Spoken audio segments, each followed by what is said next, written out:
Hello, everyone. I hope I find you well. And it seems we're still receiving so many people. People are still joining in the meeting. So welcome to the IDF Advocacy Academy session, an exclusive session which aims to provide capacity building expertise for all people. Like I'm talking about young leaders in diabetes, Blue Cycle Voices, and also IDF members, which I'm referring to that the IDF members all over the world. I mean, there are over 250. So we expect that our meeting is going to have so many people. So Bruno, if you can maybe move to the next slide. So maybe before I start, the session for today is called Advocacy and How to Use the Data. I would like to start with giving or maybe reading out the housekeeping rules. Maybe if everybody could maybe rename him or herself by putting on the name, the country, the role, if you're a young leader in diabetes, Blue Cycle Voice member, or an IDF member, so that would know how many people attended and which categories are being represented, because we are expecting about 3 categories in our meeting. And please remember that our meeting is being recorded, and I think everybody has accepted that, because we're going to record, because there are other people that are not watching right now that would have to watch the pre-recorded, which will be released. It will be available on the IDF YouTube channel a few seconds or a few minutes after the meeting. And also you can activate your Zoom generated subtitles. You can see it by the closed caption button on your screen. Maybe you're using a laptop, it would show captions.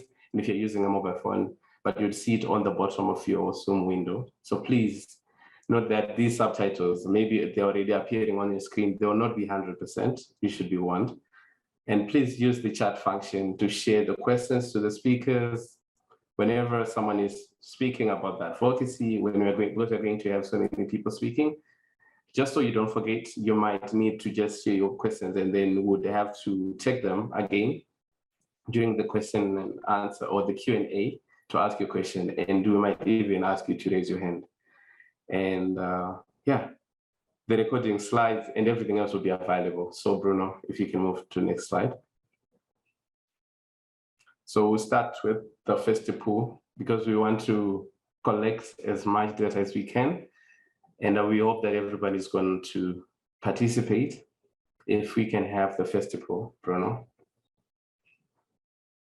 So I believe everyone can see the screen. Thank you so much.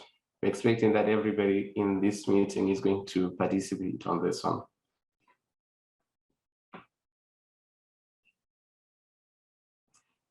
And remember, after you respond to the first poll, please close the screen of the poll, because it might keep on your screen and you might not notice it. So if you respond, please close it.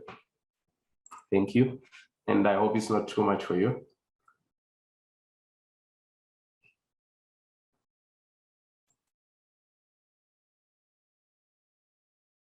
If everyone can respond, that'll be great. Thank you.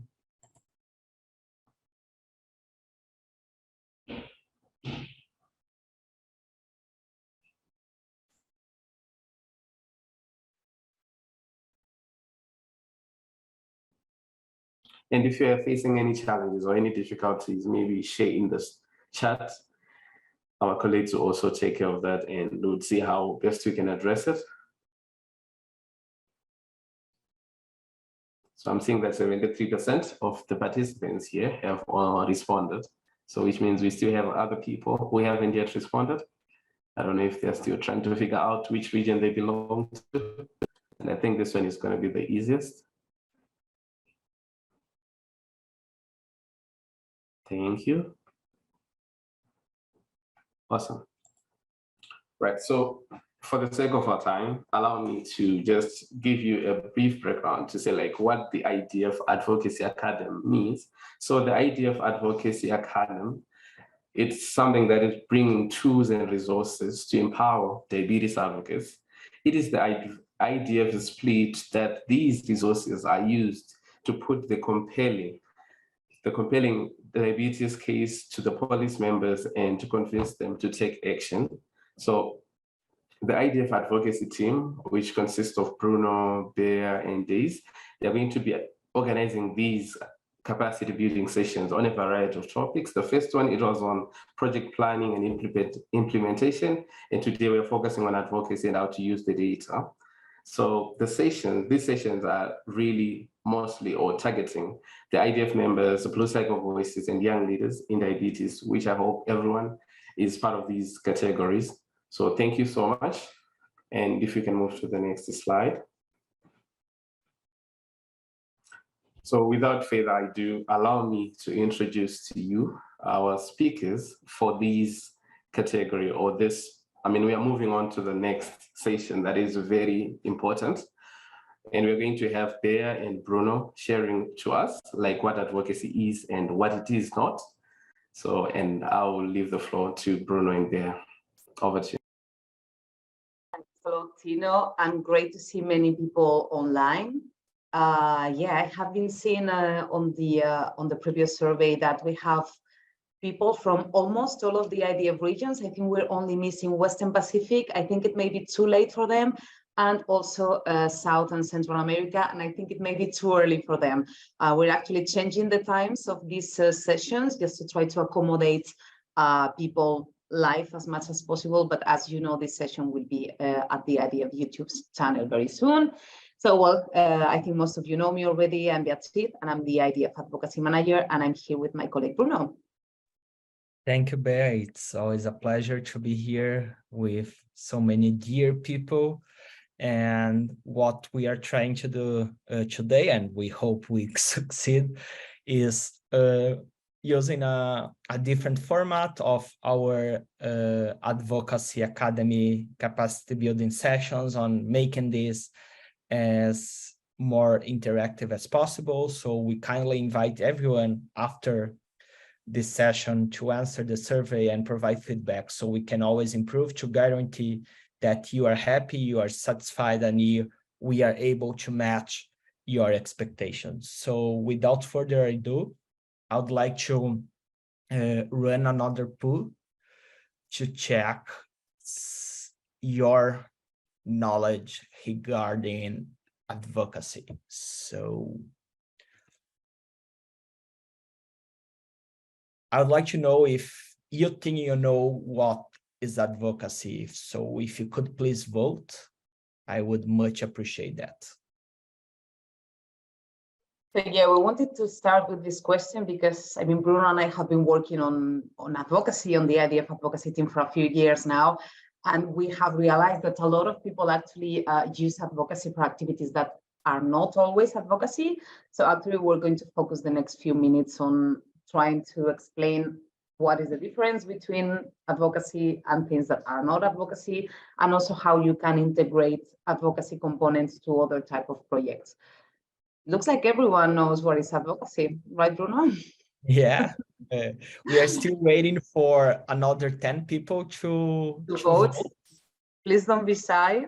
It's completely anonymous, so we will not know. If you say no, we will not know who that was.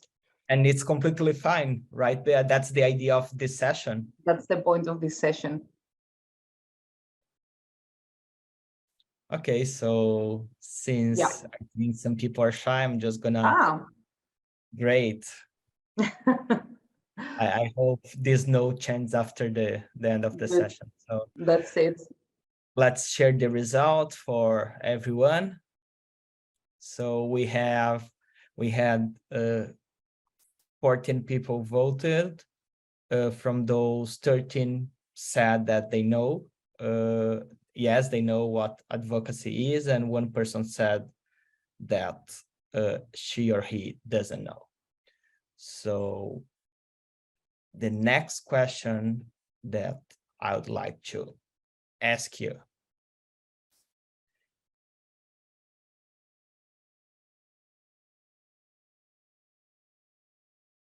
So diabetes summer camp to improve the education of young children living with diabetes. Is this advocacy or not? Okay, so now we're going to test you. Most of you said you know what is advocacy. So, well, please vote on this question and we will tell you whether it is advocacy or not at the end of the session. Well, we have a bit of, yeah, it's pretty much 50-50, 6 versus 7. Okay. Okay, good. More people are voting now than before. Thank you, guys. We want to make this interactive, so the more you vote, the better. Okay, so let's share the results. So 42 people, 42%, 8 people said that yes, it is an advocacy activity, and 11 people, 58% said it's not. And then the last question for this part.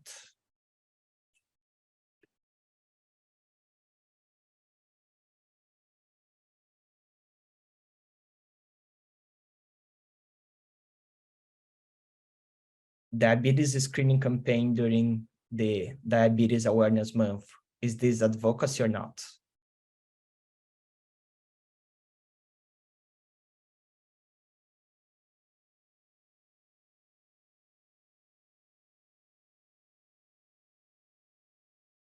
Okay, so again, we have a very similar number of responses, although more people are now voting for yes, it is an advocacy activity than for no. Okay, 18 responses already. Come on, guys, we made it to 19 responses before. We're missing at least one person to get to the same number. Okay, let's leave it there. Okay, sure. So sharing the results now. So 12 people, 67% said yes, it is an advocacy activity, and 6 people said it's not. So let's go with Bea through the content to figure it out if it is or it's not advocacy. Bea, over to you. Perfect. So yeah, we had our small surveys. So now let's actually see what is advocacy. So advocacy is any action by an individual or preferably a group, which is always better, that aims to influence decision. And these decisions are mainly economic, social, and political. In the context of diabetes, so what we are speaking about today, advocacy are all the actions that people can do to ultimately influence all the policies that can have a positive impact on people who currently live with diabetes and on those people who are at risk of developing it. Of course, you can imagine that this policy change, so making to that last step takes a lot of time. All the steps to achieve that ultimate goal, everything that you do to achieve that is advocacy. And the main target audience for all the advocacy activities will be policymakers or anyone with decision power, anyone who could actually make a change in this type of policies. We also target many times people who could influence these policymakers or people with decision power. So we can say that advocacy is about generating, between brackets, policy change. So it's about generating change to improve situations that are not fair for all. So we know, especially when it comes to access to care, diagnosis also, that the current situation is not fair for many people living with diabetes, who do not have access to the care they need, who many times even do not have any diagnosis because they do not have access to that. So diabetes advocacy will be about generating this change to improve situation for those people. Examples of advocacy activities. So all of these are things that we do, Bruno and I, as part of the IDF advocacy team. So for example, one activity could be a campaign to gather citizen signatures to ask governments to create or to improve a specific diabetes policy. Another type of advocacy activity could be a campaign on social media, which is very useful for advocacy, asking policymakers to provide better access to diabetes care in their countries, regions, or cities, depending on the level. So we had two examples at the beginning of this section that we shared with you. So we were talking about diabetes summer camps to improve the diabetes education in young children living with diabetes. That was one example. And the other one was a diabetes screening campaign during Diabetes Awareness Month to educate people and to inform them. So are they advocacy or are they not advocacy? They are not advocacy, actually, because the way they are formulated, they do not have any component aiming at influencing policy change. So we are talking about a diabetes summer camp, which, okay, is going to have a great impact in the children that are there, but just with the diabetes summer camp, you are not doing anything to actually influence policy change. Also with the diabetes screening campaign, that can be great to, obviously, maybe diagnose some people, to inform and educate people that go to where you are doing the screening to get more information, but it will not by itself result in any policy change. So another question, Bruno? So now that we shared the concept and we clarified the two previous polls, I'm gonna pull up a new one and let's assess.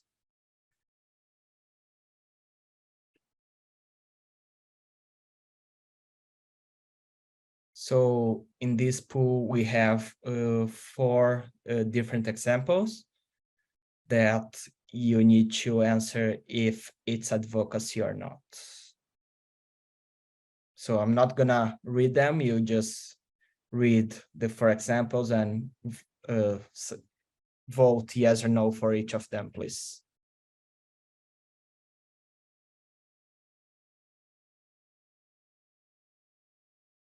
Okay, so we're going to give you a bit more time because obviously you need to read 4 different questions now, but okay.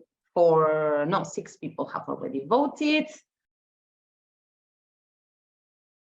Advocacy or not. Okay, and so far 7 people. So far everyone thinks the same.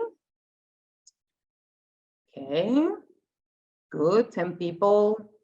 Oh, again, everyone agrees now, Bruno. Perfect. 13 people.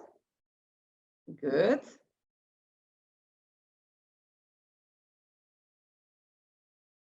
Okay, 14, 15. Okay, we're going to give you a couple more seconds and then we're going to move to the following slides. 16 people. Ah, great. Okay, Bruno, I think it's working, the polls. I think we need to do this again. It's making the session more interactive. Okay.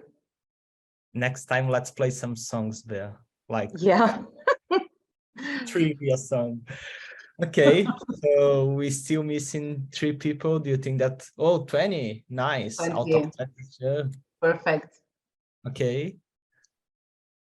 I'm gonna close the pool and share the result.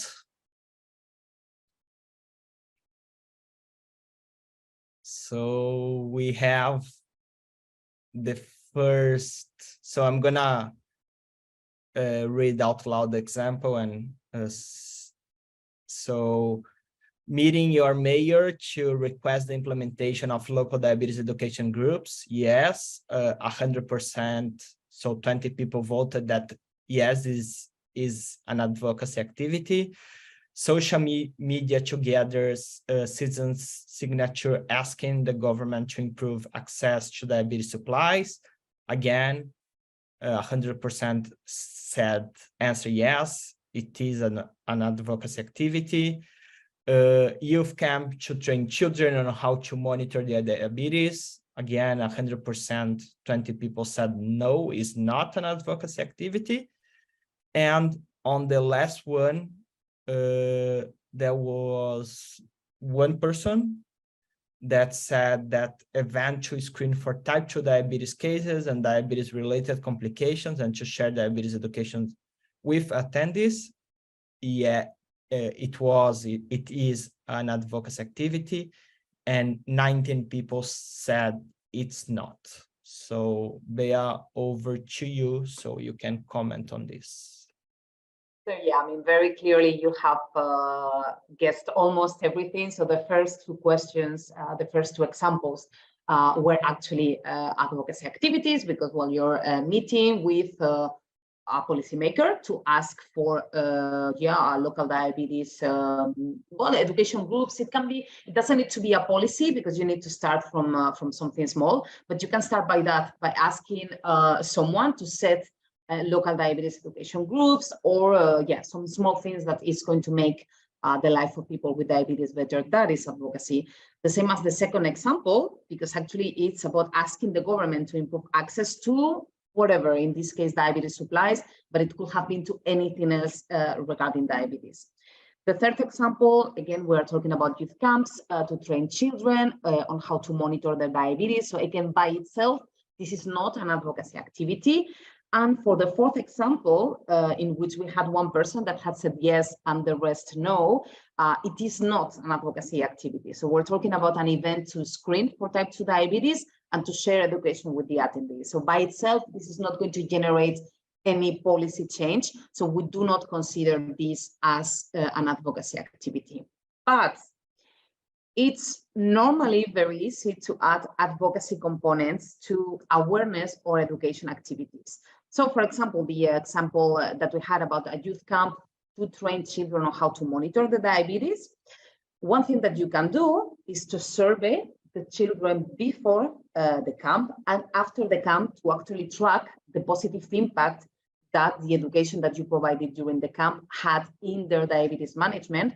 And then you could go with that information to relevant policymakers to say, hey, actually, if we do these youth diabetes camps, the diabetes management results get much better. So this is something that you need to invest on, and you need to maybe develop a policy to encourage the creation of these youth camps. So if you add this component, you will be making this activity, which is in principle an education activity, you will be adding this advocacy component.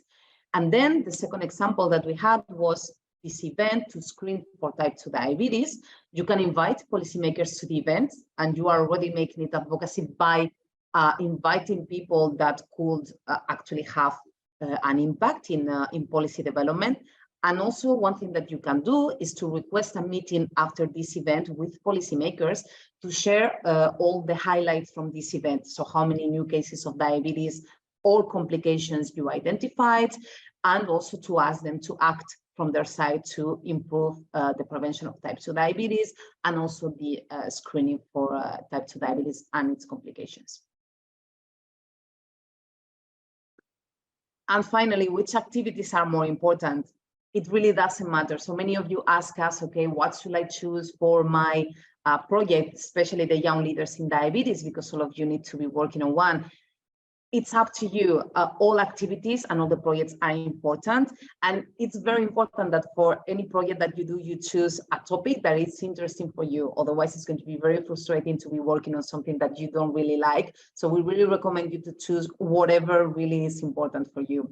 But everything is interconnected. So you have seen that by making some small changes and adding a few things, you can make an awareness or an education activity an advocacy one. So we really encourage you to try to make this connection, and especially for the YLD diabetes project. So even if you do not want to make a project which is only about advocacy, you can make this little addition to make it a bit more about advocacy and not only about education or awareness. As you know, at the end of this session, we're going to have a Q&A, and you're going to be able actually to open your microphone. So please remember to write on the chat. We have one of our colleagues, Manon, who is monitoring everything. So if you have a question for us, just write that on the chat. And also we would like to hear from you. So if you have been involved in any advocacy activities, can you please let us know? Do you want to speak a bit about that briefly at the end of this session? Also, does your country have any type of policies to address are the main issues on diabetes care? If there are policies, are they implemented? Do you think they work? So yeah, we're very much looking forward to hearing from you. And actually, Tino, we have chosen you as the moderator of this event because we know, Tino, that you have a lot of experience in advocacy in your country. So yeah, we wanted also for you to comment on your experience in Zimbabwe very briefly. So Tino, up to you, and yeah, then we will be moving to the next section of this session. Thank you, Tino. Thank you so much for giving me the opportunity to share, not just to moderate, but also to share my experience on this topic that is very, very close to my heart, advocacy. Thank you so much. Right, so basically, I think almost every country has got different approaches on which they use to advocate for different things. In Zimbabwe, I believe our system is a bit hostile. You cannot be seen in the streets marching with people with placards like the things we usually see in the US, saying we demand this. So because of course we'll be targeting the policymakers because those are the people with the influence. You cannot do that. You can actually get arrested because everything is being turned into politics. But I think one of the things that I've always been able to do with the other people, with the help of other people, is to prepare like a petition. You draft it, but the first thing that you need to do, you need to really know the things that the policymakers are doing, where they're failing. Like if you can start, like if you research, you need to really know the tools. You need to have the tools at your fingertips to know what is going on and where they are falling short and what it is that needs to be changed. That kind of a thing. So if you have the resources, you've done your research very well, you can actually prepare a petition that will be compelling, it will be convincing. So in that case, if you prepare it very well, the policymakers would want to support it because if you say, for example, one of the things to say, okay, if we have enough resources or access to care for people living with diabetes, if everything is okay, if everything is available for people living with diabetes, then I think the government can actually spend less on hospitalizations, ICU, intensive care, that kind of a thing. So in that case, it shows that the policymakers or the people that are responsible, the leaders in whatever country, they'll see that I think if we take this approach, don't be like in a way you want to say you're against them, but then I think you have to sort of like thank them for whatever that is they're doing, whatever that is they're trying to do, and then also try to say, okay, fine, if we do this ABCD, I think we can achieve 1, 2, 3 things. But I think the nicest thing to do is to do your research. I know we have a lot of experiences and there's so many people that are in this meeting that will have amazing, amazing things to share. People that have been doing these things, because I believe we are stronger together, we learn from each other. And these are some of the things that I've been doing in my country to do advocacy since I started in 2019, and I'm still learning a lot. I mean, I cannot say that what I'm saying is everything, but there are so many things, because the thing is just to target the policymakers. If you can be friends with them. And the good thing about me now is I am friends with the deputy minister. So usually I get invited, he says, okay, fine, you can actually come to our office. And then such things, I think we can use those leverages for our benefit so that people living with diabetes can see so many different things. But I mean, as well, I say that it's all about politics. There's so much politics that is involved. Yes, some of the things you might be promised, things that will not even seem to being implemented. But I think if you start to do that, if you establish like a relationship, I think things can actually go well, and then find out people that are doing things that you're doing within your community and build lineages, and then try to use those people, like those resources, so that you can drive the force that you need. And for example, which I believe we are going to hear from during our session, I think if we can have the next slide, please, before I introduce the next speaker. Right, so as I said, you need to have tools to do your advocacy. So at this juncture, please allow me to introduce to you our extraordinary Evie, who is going to share with us some of the tools that IDF has at its fingertips that everyone in this meeting can actually use she's going to talk about the IDF Atlas, which I believe most of you have already used it, but some haven't. Anyways, I'll leave everything to Evie to take us through. So Evie, the floor is yours. Thank you, Tino. Thank you very much. And thank you, Ben, Bruno, and the participants for joining this session. I am Paraskevi Salpea, Evie is my name, and I am the epidemiology manager of IDF. One of the main projects of the epidemiology team in the IDF is the IDF Diabetes Atlas. So I'm here today to talk about the Atlas and how to search the IDF Diabetes Atlas data, how to use the Atlas resources. And as Tino mentioned, this is important because you learn how to do advocacy activities and pursue policy changes. But I think having real numbers of the situation of diabetes today in the world is very important tool. And unfortunately, the numbers on diabetes are alarming, but at least this can help advocates to strengthen their case when they pursue policy changes for people with diabetes. So let me go in the topic. Yes, we will start also with a poll for the Atlas to see how many people read the Atlas, if you know some big numbers about the Atlas, and then I will introduce the Atlas. So you can see the first question.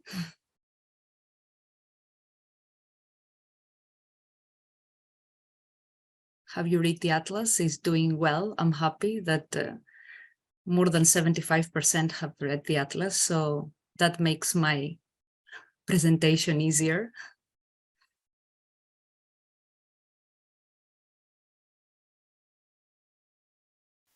Already 15 people have replied. If you haven't replied, please just vote yes or no if you have ever used the IDF Diabetes Atlas.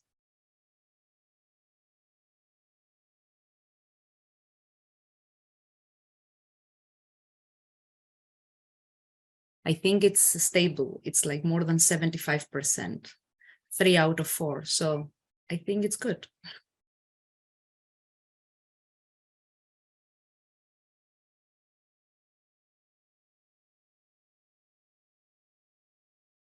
So we are 80% almost now at the end of the poll. So even better. That's great. I'm happy that most of you have used the Atlas data, and I hope after today's presentation, you will be able to explore more than you have already done. And we can go to the next question.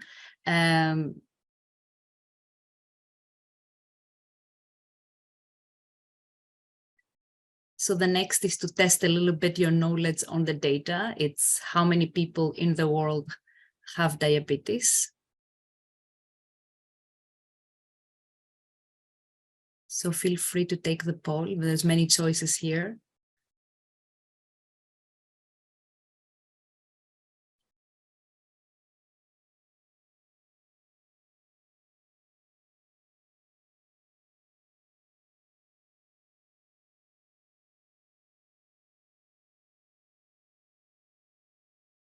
"16 people have replied already." Yeah, more.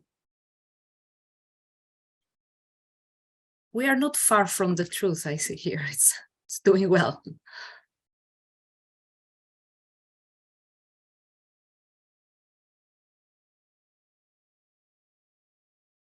So thank you, 18 people replied. And yeah, you will explore the right answer after I start my talk, but you're not, yes, far from what is the reality out there. But yeah, as you will see from here, from the poll already, the numbers are alarming. So we can continue with the presentation. Like I said, today I will introduce the IDF Diabetes Atlas. It's a project of the IDF, one of the longest projects. It runs for 20 years. The first Atlas was launched in 2000, and the latest was in 2021, the 10th edition. As you know, most of you, delivers essential information on diabetes impact worldwide. It is produced by the IDF, and it's very important that it's guided by a committee of experts in the field of diabetes and epidemiology. It's one of the most cited books on diabetes impact. Every Atlas book has more than 250,000 downloads per edition. Every Atlas is usually published with a scientific publication, and this is very important to credit the results and the methodology of the Atlas.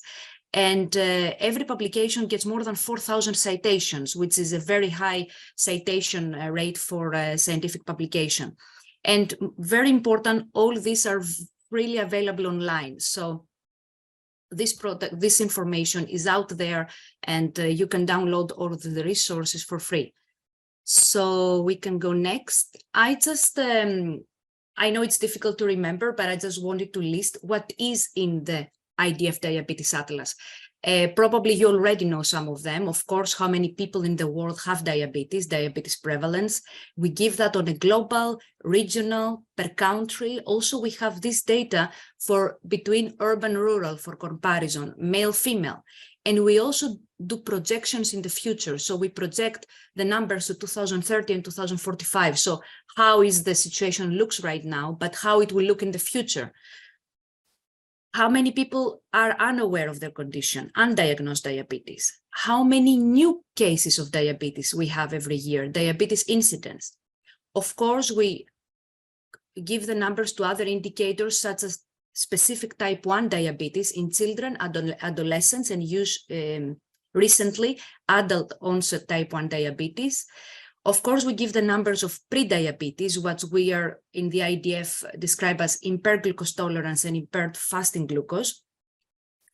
Hyperglycemia in pregnancy, which includes GDM, gestational diabetes, and also other aspects of diabetes impact worldwide, which is the diabetes-related mortality and diabetes-related healthcare expenditure. Also, these are important numbers when you use for any kind of campaign to advocate for people with diabetes in policymakers.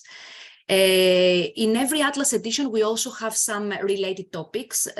Sometimes it's diabetes complication, very important aspect of the people with diabetes. Diabetes in specific populations. For example, recently we had a report on indigenous people. And next, for diabetes management and prevention and access to medicines. We can go to the next. So before I go to show you how to explore the data, what do we offer with the Atlas? We offer the book that is launched. Here you can see the 10th edition. We have a dedicated website that I will soon go to it and show you how to find the data, and the data portal, which is a direct access into the data of the Atlas. So if you don't want to go through the book and you have a specific question about the data or a specific inquiry, you just go there and explore it. We can go next, so I can have more time to show you the data. So we are going to take a quick poll on some data of the Atlas before I show you how to find the Atlas data. So we can assess your knowledge, but then the questions you're going to see now in the poll, later when I will show you the data in the website, you can find these answers. So you can see the first question, and you can make some guesses here. Please feel free to answer how much you think the number of people with diabetes have increased the last 20 years.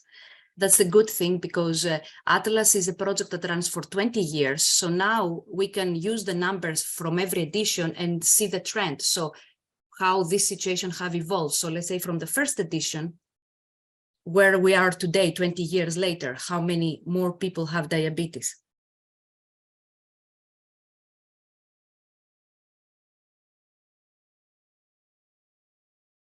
I think 14 people already have answered.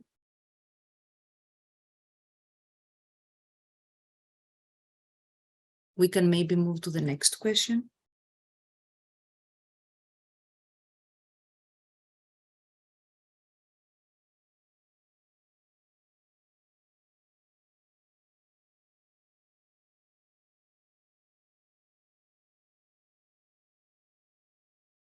I hope my showcase of the Atlas data and the website will be as effective as Bea's and Bruno's talk. So after this showcase today, you will be able to all to find the right answers on these questions.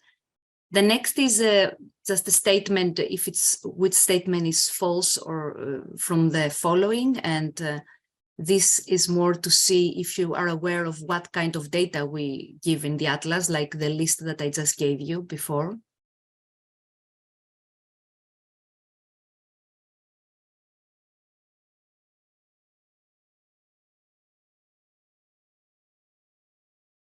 The question was which statement is false, is not true. So which of these sentences is not included in the Atlas?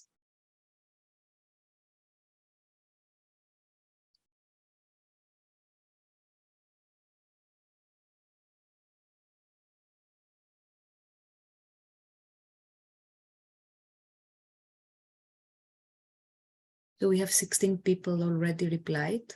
We can maybe move to the next.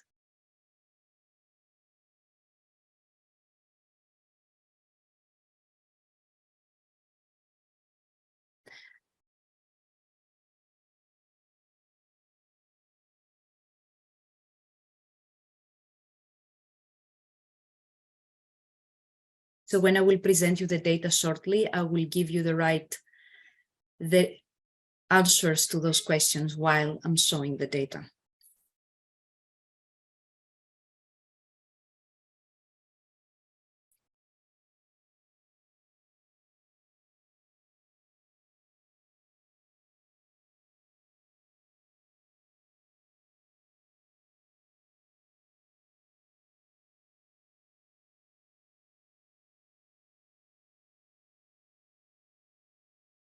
So the next poll question is on the screen is how many people are unaware of their condition of diabetes, and this is what we always describe as undiagnosed diabetes.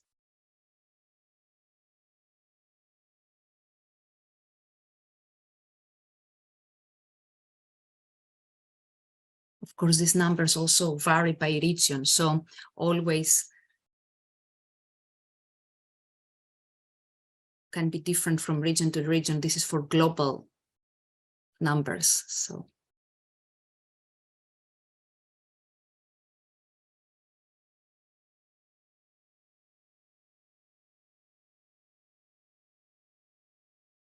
"17 people replied. That's great. I think we have one more question or not. We can move to that as well. And then I hope you'll get your answers soon.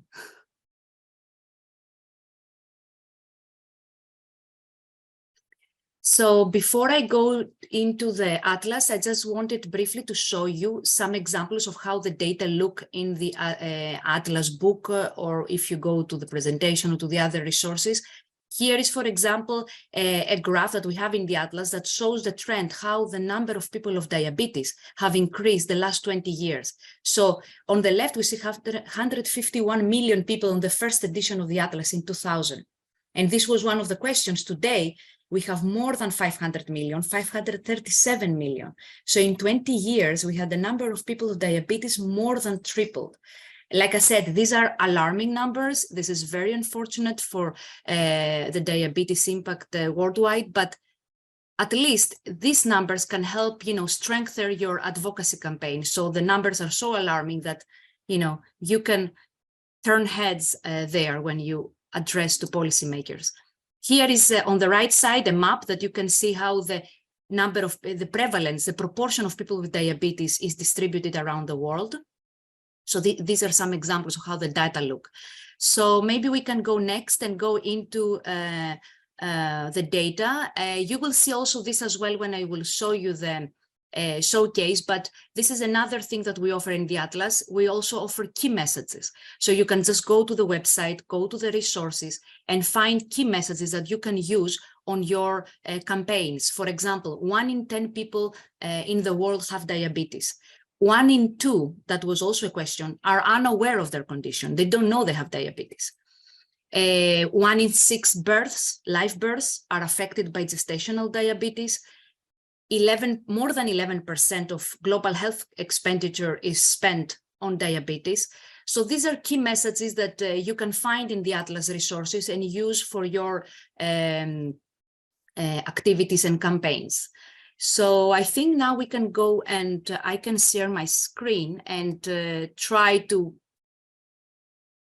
help you to dig deep into the Atlas website.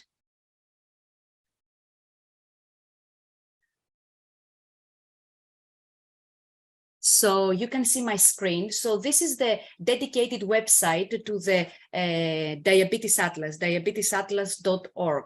So first of all, when you enter the page, you see the main key messages from the latest IDF Atlas 10th edition in 2021. So immediately you can extract some key messages, people with diabetes per region, proportion of people with diabetes, low and middle income countries. But let's go now to show you what is available. First of all, you go to the resources and you have all the resources that we provide with the Atlas. Immediately, you can access the IDF Diabetes Atlas, the book, and download it for free. You can access fact sets. The fact sets is summaries for the data per region. So, of course, on a global level as well, but per region, you can download these fact sets and have all the data, let's say for Africa, top 10 countries with diabetes in Africa, what is the prevalence per country, like I said, key messages that you can use on your campaign. So these are a couple of examples of the fact sets in the Atlas resources. What we also provide is a PowerPoint presentation, can be downloaded. You can use the slides from the presentation for your campaign, for your activities. Another resource that we have is the scientific papers and publications. All the scientific papers that are published with the Atlas, you can also use them and cite them. All the previous editions, if you want to go to a specific past edition, we have, like I said, estimates provided since 2000. And all these are on the resources page. I want to take a minute to tell you that recently we start changing the Atlas report, and we are also releasing specific topics every year. So we released some topics in 2022. We call them 2022 reports. These were specifically for people with diabetes in indigenous peoples, food-related complications, type 1 diabetes across all age groups, and diabetes and COVID-19. These are the latest data. You can download them for free, these reports, and read the data for the situation around the world and extract the data you need for your activities. Now, I think it's very important that if you don't want to go through the whole book of the Atlas to find the data, what we are doing is we have the data portal. You can see it here. If you open the data portal, you can access directly the topic of interest and without having to go through the book. All the data of the book are here, and we also provide the data from previous edition in order to be able to check the trend and make your comment on how the diabetes situation have evolved. What you can do, first of all, you can go by region. So let's say you're interested to describe the situation per region in Africa. So you can go here and see all the diabetes indicators are there in the Atlas. People with diabetes in the world, impaired glucose tolerance, impaired fasting glucose, pre-diabetes, mortality related to diabetes. So all the indicators for the region of Africa, 2021, the 10th edition. For comparison, we have here the numbers for you from the first edition, in the middle from the 5th edition, 2011, but also you can see the projection of how the situation will be in 2030, 2045. And that's not only per region, but you can find this data global, on a global scale. And also, very importantly, you can go and search directly for your country. So let's say, for example, I am in Australia and I want to find the diabetes indicators in Australia. So you go directly there and you have here all the estimates of the IDF Diabetes Atlas from the first edition, from the 5th edition, the latest, the 2021, projections to 2030 and 2045, for all the numbers that we are giving estimates. And this depends on what is your activity. If your activity is in general for people with diabetes, you can go here and comment. We had 780,000 people with diabetes in 2000. This more than double in 2021 in Australia, almost 1.5 million in 2021. If you are interested of kids with type 1 diabetes, so then you can go and check the type 1 diabetes in children and adolescents and see that we had 3.4 thousand in the first edition, and then see how many there were in the latest edition and make a comment. Here I want to tell you that when you see gaps on the data, is that yes, unfortunately, we don't have all the indicators for all the countries for all the years. So the main data points, let's say, for example, how many people have diabetes, how many people have pre-diabetes, usually we give them for all the years. So you can extract this data immediately, download them, create your graphs, use the graphs that we already provide. These are all resources that you can use and have on your activities when you are advocating for changes in for people with diabetes. So all these data are here. You can. The last thing I want to comment, and then I want to leave the time for questions and experiences. You can go by indicators. So if you're not interested in a country, but you are in general interested about people with type 1 diabetes, and let's say for children 0 to 14 years old, so you just go and read all the data for this category, kids with type 1 diabetes, around the world, per region, per country, 2021, and you can download, like I said, always this data and use the figures. So this is very short explanation of how to use the data. I think the best way is to go to the data portal and, let's say, play with it. You can just try to find the data, spend some time here, and you can see the capacity of this tool and how many things you can extract from here.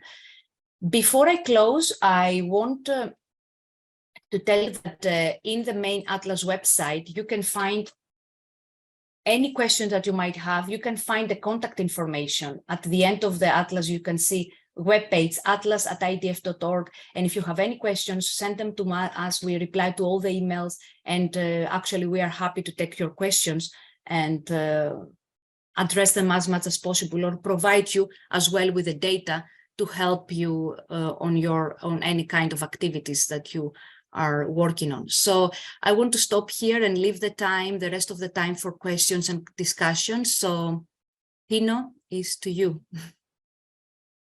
And thank you for following. Thank you so much, Evie, for the amazing presentation.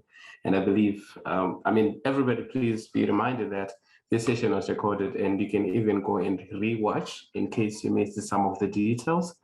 But in this juncture, we would like to, for you, everybody, if Bruno, you can stop sharing the screen and everybody can turn on their webcam.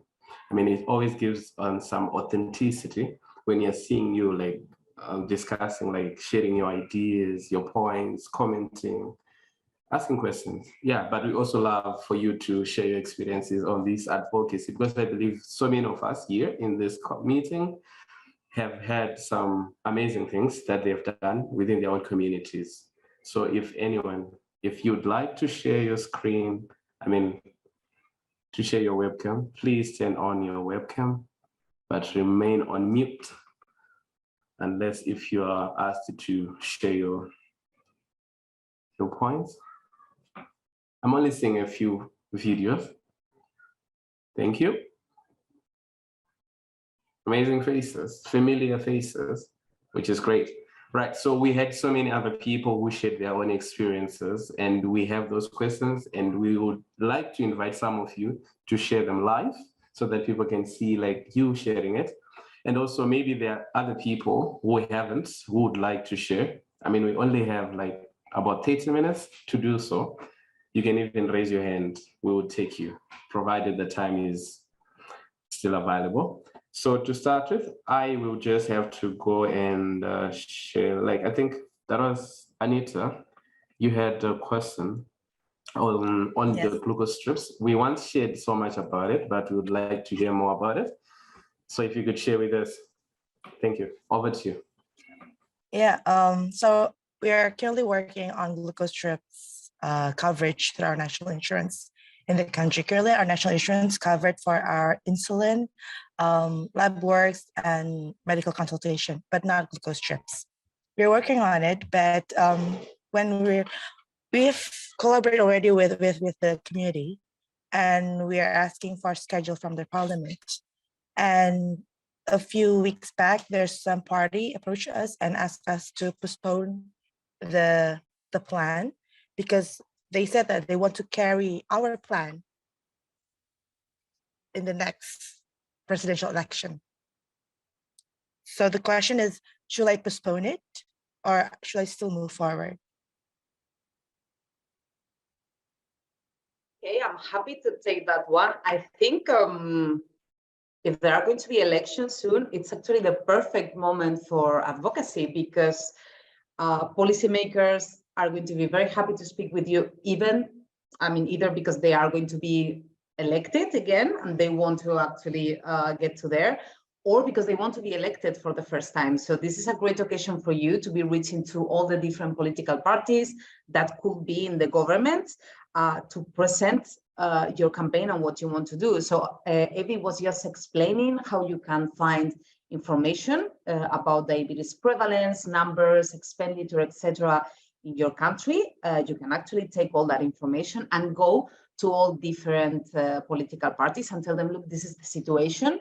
If you are working with more people, that would be great because you could even do something on social media. So this is the situation in your country. What is the plan of your party, of your political party, for healthcare and for diabetes care in particular? So I think it would be great if you actually mobilize that power, if you get more people in your community to be asking the same question, okay, what do you plan on doing for people living with diabetes? It's definitely the best moment to speak with parliamentarians because they are going to be very receptive. So yeah, we encourage you to do it. Obviously not forgetting about other priorities that may be in your country. So okay, test strips are obviously super important, but maybe there are other things that you also want to bear in mind and have into account. But yeah, we encourage you definitely to do that. Also, maybe check what is happening in the countries around you. So what is the situation of diabetes in the neighboring countries? Because sometimes it's also good to bear that in mind. Okay, so in this country, which is very similar to ours, they have a better situation than in our country. So why are we not improving? Also very important to use financial messages, because of course governments care a lot about money. That's something that they will definitely pay attention to. So if you can present figures from the Atlas on, okay, our country is spending this, and actually if you improve the care for people living with diabetes and education, etc., we could decrease this expenditure because we will be preventing complications and the life of people with diabetes. That's a very powerful message to merge the lived experience with the financial experience. So definitely we encourage you to do that. And please, Anita, let us know how it goes, because we always want to come back. And it would be great if you come back to us in 2 months saying, hey, we managed to have, I don't know, X number of meetings, and there was a party who promised to support us. Let us know, because I think it would be very good also for the rest of the network to know how your experience went. Thank you so much. Thank you so much. Amazing. Amazing. Thank you so much, Anita, for your question. And thank you, Bear, for your response. Right. So I have 2 hands that I'm seeing on the screen right now. So maybe because already, Lucia, you had already commented. So maybe I would have to let you to say whatever that is you have. So over to you. You're muted. Of course, we have to keep in mind that no matter who the new president is, if it is the former president or a new one, we are talking about human rights, okay? Health, eventually, it's a human right that is part of the right to life. And we have to take that into account. No matter who is in the government, this is a message that we should deliver at all times. Besides, I think that the information that is contained in the IDF Atlas will come really helpful to show the figures and the reality of a true silent pandemic as diabetes is. So yes, I also encourage you to continue and carry on with your advocacy. And as Beatriz said, this is truly the best moment to do so.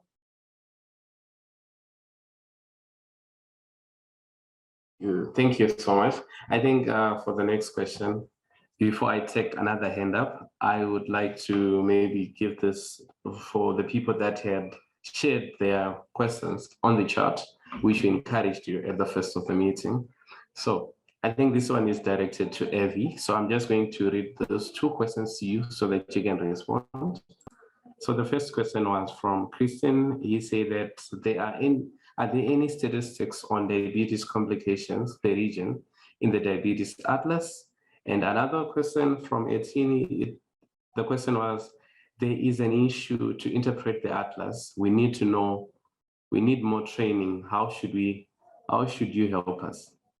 Over to you, Evie. Yes, thank you, Tino, and thank you for your questions. For the first one, yes, it was a limitation in the time, but we have diabetes complications, of course, not in every edition, because we always have to take into account if there is enough data. So usually there is not enough data every 2 years to put that in. So the last data was in the 9th edition, and we have this data in the data portal. So if I can share very quickly my screen, I won't take time. Before I was showing you Australia, for example, at the end, we also have complications of diabetes. These numbers are from the last analysis, which was the 9th edition, the 2019.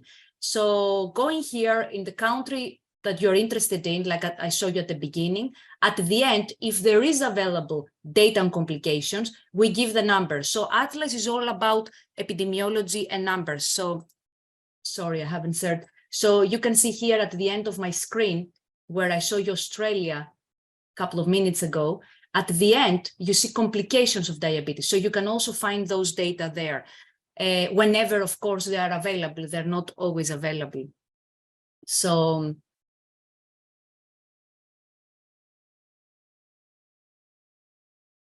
let me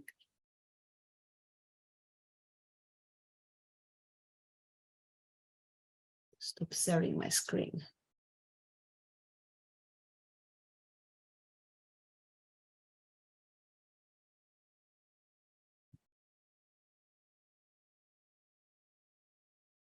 And the second question, I think, was if the second question was that, yes, that you need more training. Now, I understand that it's not easy in 10 minutes to find out how to explore the Atlas data. Yes, that's a good idea, maybe to focus more on organizing some activities for training or to show people how to find the data. I have to say that it's quite, we have tried to simplify the messages. So when you open the book or when you go to the website or when you go to the resources, always the first material that we give is some key messages with icons, some, let's say, easy to digest. So it's not that we dig into the methodology, dig into the data, and you open this book and you don't understand. Of course, if you go down the pages, we have to give all the specifics, but usually the first pages on every edition or in the website or in the PowerPoint presentation or where you go to the data portal, they're quite straightforward, and we try to give the key messages right at the front, so you don't have to dig into the book and read the whole thing to get the numbers you want. Let's say how many people have diabetes. And at the end of the book, we have the table with all the countries that you can go per countries and find the data. In the data portal, when you open the page, there is a small intro that you can go through it before you go and explore the data portal that shows you how to use it. And yes, sometimes the best way is just to go to the website and spend some time there playing with the web page and the data portal. And I don't think it's difficult if you stay a little bit and download the material and go through the first pages or the first slides to find the key messages. But yes, it's always good to organize some events or some activities of training. And thank you for the question. Great, thank you so much. So maybe before I give Alexandra to share his experience, I would start to give the spot to Ethel Chima, if you may, because I've been seeing your hand up. So if you'd like to take it over to you. Yeah. Good afternoon, everyone. Sorry, it's afternoon here in Nigeria. Can you hear me? Okay. Yeah. Sorry, I want to know if I want to understand how I'm trying to bring the government's mind to sponsoring a bill in the National Assembly, and I've been able to reach a politician, but I don't know how to put a bill together or how to even lobby to get their attention for them to sponsor a bill on how they can spend more on health in Nigeria, focus on diabetes, make them change policies. I want to sponsor such a bill. So how can I go? Can you advise me how I can go about it? Because my spirit tells me I can make that move because the politician says I should come, and I don't also want to be used. I was so happy when I saw this webinar coming on. So that's one. Then two, I noticed that some of our countries, like my country, Nigeria, my government is not participating so much in activity that has to do with diabetes, like the Global Diabetes Compact. How can I get Nigeria government involved, like the Ghanaian government is involved? I feel Ethiopia is involved. Ethiopia is involved. I see other African countries involved. Nigeria has the largest population and larger number of people living with diabetes. But my government is not doing enough and not contributing that part. I want to get them very much involved the way I am involved. Thank you.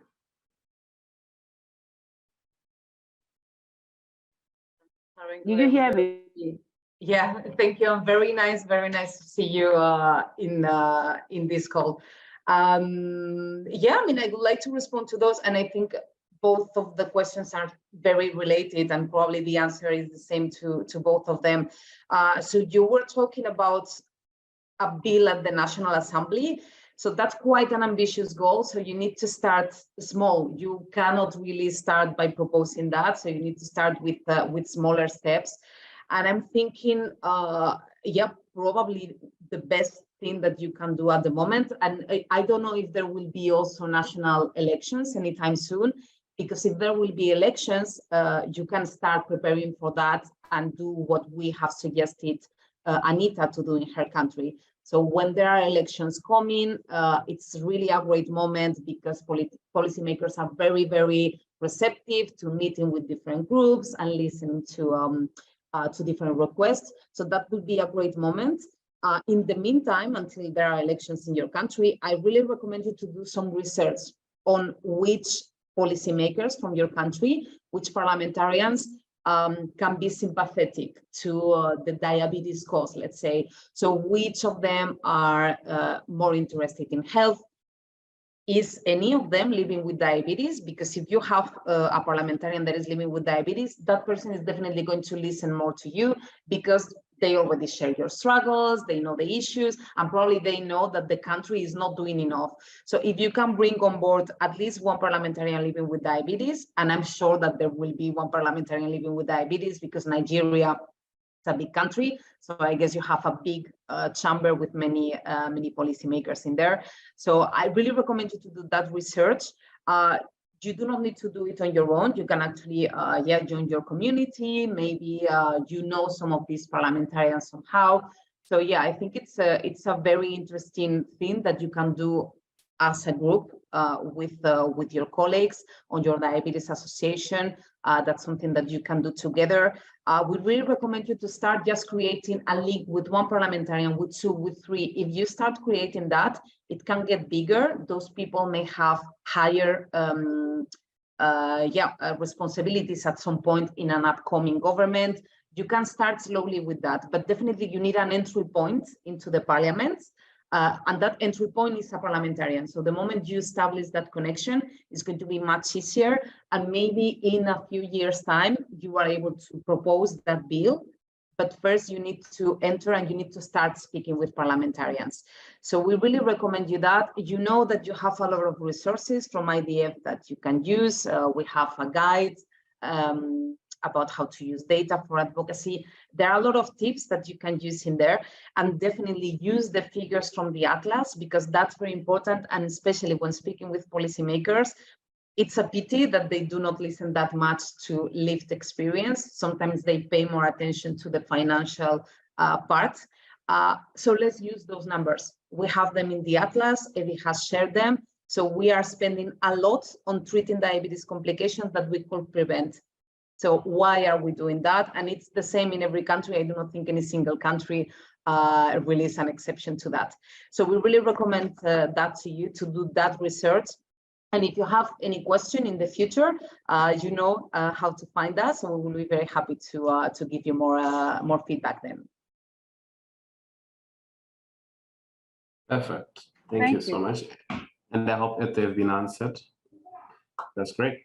But if you still have follow-up questions, please know that you can also send them via email to advocacy@idf.org, which I believe everybody has got that email, which is great. So I don't have to put it on the chat. Anyways, for the sake of our time, I'd like maybe Alexander to share his experience. He once shared it on the chat. So Alexander, if you can come on the screen, share your video and share with us the experience that you're talking about what IDF said about South Africa, or maybe Africa as a whole. Thank you so much. Thank you so much. Can you hear me? Yes, we can. Okay, great.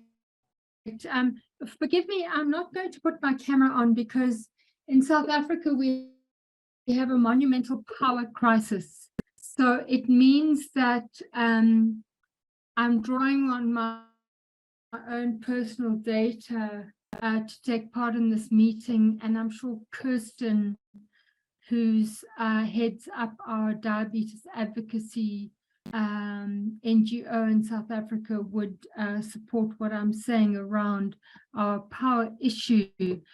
I think that I will acknowledge Kirsten. She heads up Diabetes Advocacy, an NGO, and there is another NGO called Sweet Life, and they've done absolutely fantastic work in supporting people living with diabetes in in efforts to influence stakeholders, health stakeholders, and that feeds back into an organization, also an NGO, the Diabetes Alliance.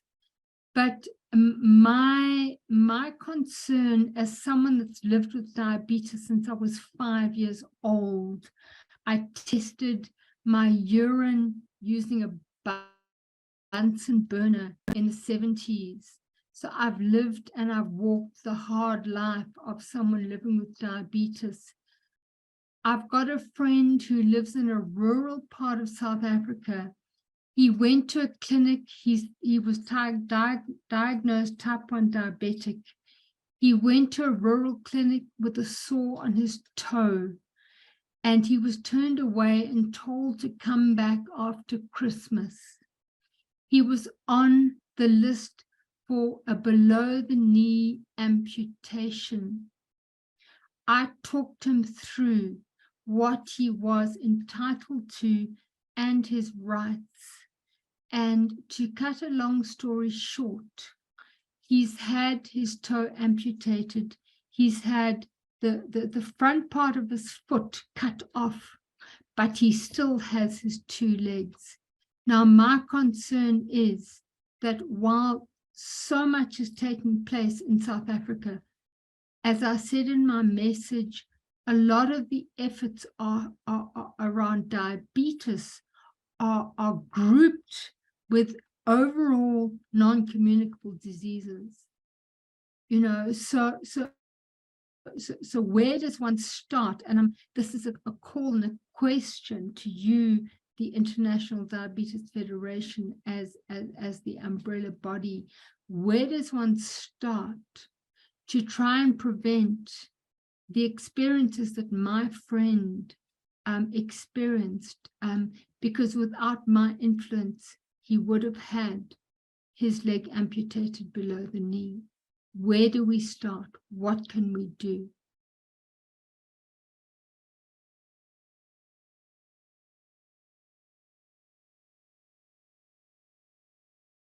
Hi, Alexandra, and thanks a lot for sharing that experience. So look, the situation, I mean, it's so complicated. I was counting how many people we were now in this call. We are 28, and probably we are 28 people from 20 different countries. Probably in our 20 different countries, there are 20 different healthcare systems. It's so complicated yeah, I mean, it's very difficult to respond to that. And obviously, you know better the situation in South Africa. What I can tell you is that obviously, from the IDF perspective, the main focus, let's say, of IDF advocacy is to advocate for essential care. So we want to achieve universal health coverage in every country. That's also, as you know, a sustainable development goal that we aim to achieve by 2030. WHO also is doing a lot on that. There are different diabetes coverage targets also to be achieved by then. And that's the minimum. That's what we are asking from all governments. There is no excuse. They really need to get to that point to offer at least the essential coverage to everyone living with diabetes. Then, obviously, in many countries, universal health coverage is a reality or it's very advanced. So in those cases, we can actually advocate for newer technologies. So what we always say is that we advocate for the best possible care. The best possible care in Zimbabwe, where Tinotenda is, or in Nigeria, where Osarenko Air is, or in the US, where EVI is. I'm in Spain, so it's completely different. So the best possible care will depend on what is the capacity of your country. And as you are saying, you were saying also in your comment, in South Africa, there are a lot of different private insurances. So yeah, unfortunately, the coverage that people care and the support that people care will depend on the money that they have and the insurance that they can pay. So I think the focus really of advocacy in your country should be on requesting the government to at least by the governmental scheme, provide the essential care. Yeah. That's the minimum. And that's what all the governments have committed to the Sustainable Development Goals. So actually you can use that as a hook. So the South Africa government said that they will do their best. So universal health coverage is a reality by 2030. So why is people living with diabetes being left out of that? Exactly. So I could say that's really the hook. We know that in South Africa, there is a very active diabetes community. We have a lot of young leaders, of Blue Circle Voices. The IDF members are also very active. So we really recommend you to work together because you represent a variety of people that have different access to healthcare. So I think you together can actually advocate for this basic coverage that everyone must have. And as we have said before, we would be very keen to support you with more tips or with more feedback. Once you have had a discussion, because I understand that you probably are working with more people on advocacy in your country and you want to discuss this.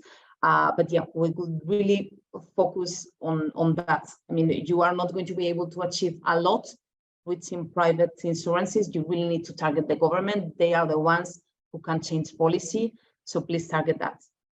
Yeah, I mean, just to come in here, I mean, thank you very much for that input. And I really, there is a lot of work that's being done to support public health care and to support the diabetes problem in public health, but it's not enough.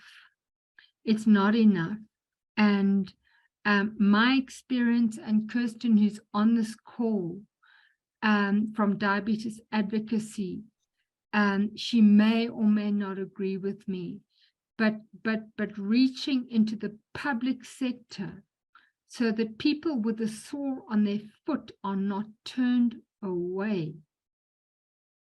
A type 1 diabetic with a sore on their foot, they cannot be turned away.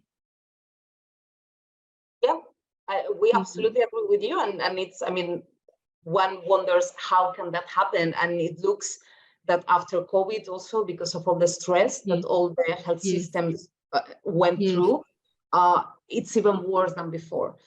So yeah, I mean, we really need to make the point of how important primary attention and prevention is. That's definitely the key to prevent more complications, to be able also to relieve the system. So it's possible to treat everyone that goes with an emergency. There is a comment by Kirsten, who is also from South Africa, in the chat. Bridget from Sweet Life is running a campaign on Know Your Rights. That's also very important because a lot of people do not know that, by law, they are entitled to a certain type of care. So yes, it's recommended you that you reach out to Bridget.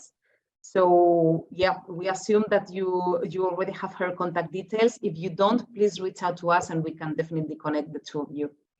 Yeah, thank you. I definitely do have Bridget's details. I think that's great. Thank you so much. Great. Thank you so much, Alexandra. And yeah, for the sake of our time, I would like to read one of that's Ruslan's experience that he shared on the chat. I even tried to reach out to him to say if you'd want to read it, but since there was no response, I would do it myself. So we in Kazakhstan are currently expanding our insulin pump program to patients with diabetes over 18 years of age. We are also currently trying to develop a pilot project with the government of the country that will allow children to receive continuous glucose monitoring systems. Wow, this is amazing. This is what is happening in Kazakhstan. So if we would have appreciated if everyone had shared these experiences so that we'd know what is happening everywhere. But thank you so much, everyone, for sharing experiences, for asking questions. That was great. So I think for this time, in this juncture, I would love for Bruno to share the slide. Just before that, sorry for interrupting, but I received a private message from San Ajmal connecting from Pakistan. And she's unfortunately facing some connectivity issues, but she said that she has collected access data for type 1 diabetes. So far, they have been able to collect over 500 responses. The questionnaire was developed by a number of experts, but it didn't carry out a statistical validation. So on that note, she wants to know, and I think this goes specifically to Evie, does it matter for data-driven advocacy if this survey is not statistic validated? So, I mean, everybody, they can do their survey and they trust their data. But if I talk about the Atlas, the only way for us to trust our sources is to be published data, going through reviewing, if they have statistical analysis, because then everybody will come and, question your data. So sometimes it's good to have the statistical analysis because then you give the right to everybody to question your data. Now, I understand it's difficult to collect or difficult, maybe if they do that, maybe to collaborate with the local university, or usually people are open to this kind of collaborations and run a statistical analysis or go through that process because, gives credibility to your data. Because if your data, they're not validated with any way, anyone can come and question them. So, and you don't want to go down that road. So at least for the Atlas, we have to do it because we collect data from around the world on such a big scale that there is no other way, and we want to show that we have the credibility. That's why we publish even the Atlas data. We have the paper, so nobody can come back to us and question, because there is many people that they don't like the numbers, or they like the numbers, or they find them too low or too high. So the only way to make your case is that I got the best possible resources. They were published, they were reviewed, they were statistically important. We publish our data, so sometimes this has to be done so people don't come back and question you. So my advice is always try to find a collaboration from a university or somebody that has the knowledge and help you, you know, to run the statistics, so you have also to make a case with your data. So really quickly, she's asking if at this stage, if the data that has already been collected, if it still can be validated or not. Your mic is closed, Avi. Yeah. So yes, that you need a data analyst, or I don't know, in their team, that they collected their data. If they have a data analyst, somebody that can run a linear regression to see, you know, it's not just a poll, or yeah, it can be done now. I don't know how the data were collected. I can, if she can share some information with me via email, I can always try to help, or direct her to some local, maybe people we collaborate in the Atlas, epidemiology in the area. But yeah, I cannot tell more if I haven't seen the data, or I don't want to jump in and start saying things. But I know that usually, unfortunately, sometimes you need that in order to not to let people to question your research or your survey, unfortunately. Thank you, Avi. Sorry, Tino, over to you now. Awesome. I think if I may have the slides back on. Great. Okay, so I'm seeing my face again. Right, I think before we do the closing remarks, we would love to share maybe another poll, so that everybody please participate on this one, so know if this was helpful to you. Bruno, the poll, please.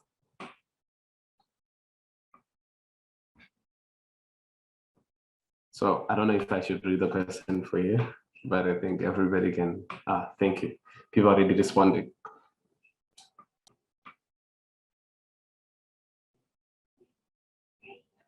And please be honest. You can even say no if it wasn't. That is welcome too. I mean, that's why we have that answer. Unfortunately, I cannot put my input.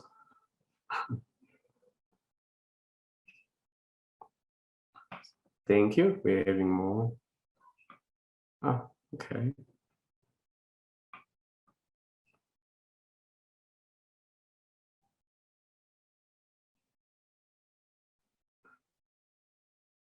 Any more responses? This occasion, so there will be people who are listening to the session now, so they are watching after this session took place live. So if you have any questions, so if after this session you still have questions about how can I distinguish advocacy, how can I include an advocacy component to my project, how can I use the Atlas, please feel free to reach out to us. Yeah, we are always there. And depending on the feedback we get, maybe we will have another session in the future about how to better use the Atlas, etc., with Evie, with more detailed information, because today it was just, let's say, an initial approach. Right, thank you. And it seems we have been hanging on this slide. I mean, there are no more responses for the past 10 seconds. I don't know if everyone is on his screen, his or her screen right now. I don't know if it would be fair if we move on to the next slide. Yeah, thank you, Bruno. Do you feel that?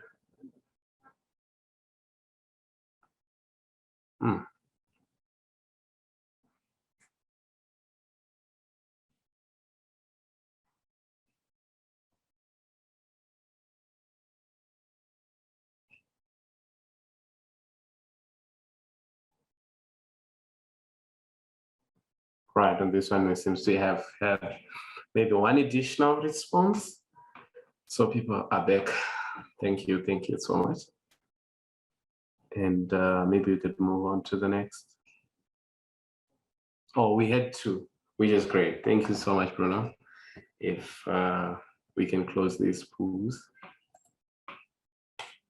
So everybody, I would like to encourage you, because this is one of the things that we would want, the IDF team wants you to have these. So if you can, maybe you can scan this barcode that is showing on your screen, or if you can download the IDF guide to data-driven advocacy, which this talk was all about.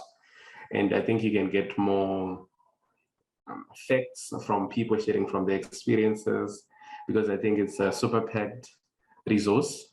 So if everyone can download it, if you do not have it already, but I know maybe some of you already have it because they've been with the IDF for some time. But if you do not have, please, would really appreciate if you download this and would know that you'll be guided on your advocacy as you continue to do what you do.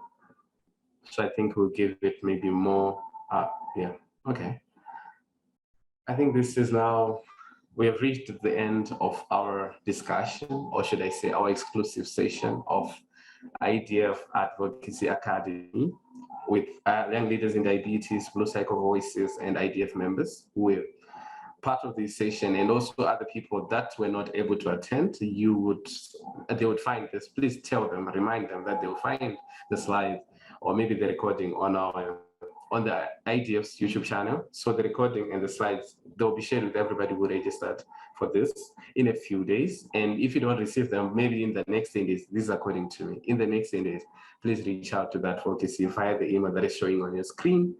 And please respond to the feedback questionnaire so that you know, because I know not everybody is going to say it was useful, it was helpful. So the IDF advocacy team would want to know how best they can improve on the next, because I say that they're going to host these series with different topics, different subjects, so that people can get really the help that they need so that we can advocate across the globe, across the world. So with all being said, and thank you so much. I cannot thank you enough for your participation, your commenting, your questions, and everything. And also a huge thanks to the advocacy team for giving me the opportunity to moderate this session. It was just great. So everybody, if we do not have any last, I don't know, because usually after a meeting, we'd say any business other than the things that we've been discussing about, if you'd like to share on the chat, or if you want to watch the mic, I think we can stop the recording. But with all being said, I would rest my case and leave it back to Bear, Bruno, and everyone else who would want to take over. Thank you. Thank you, Tino, for the moderation, and thank you also, Avi, from the IDF Epidemiology Department for joining us today. I think people were very, very interested in knowing more about the Atlas, so I think we need to think about doing another session together, Avi. Yes, we need more time to solve. We can spend the whole day, but yeah, I can always help a little bit more time. But yes, I was happy to be here, and this is why we do that with the Atlas. That was the main purpose, to give the numbers so we can drive change. So I'm happy always to be around. Thank you. Thank you all, and have a lovely weekend. Until next. Bye, Bruno.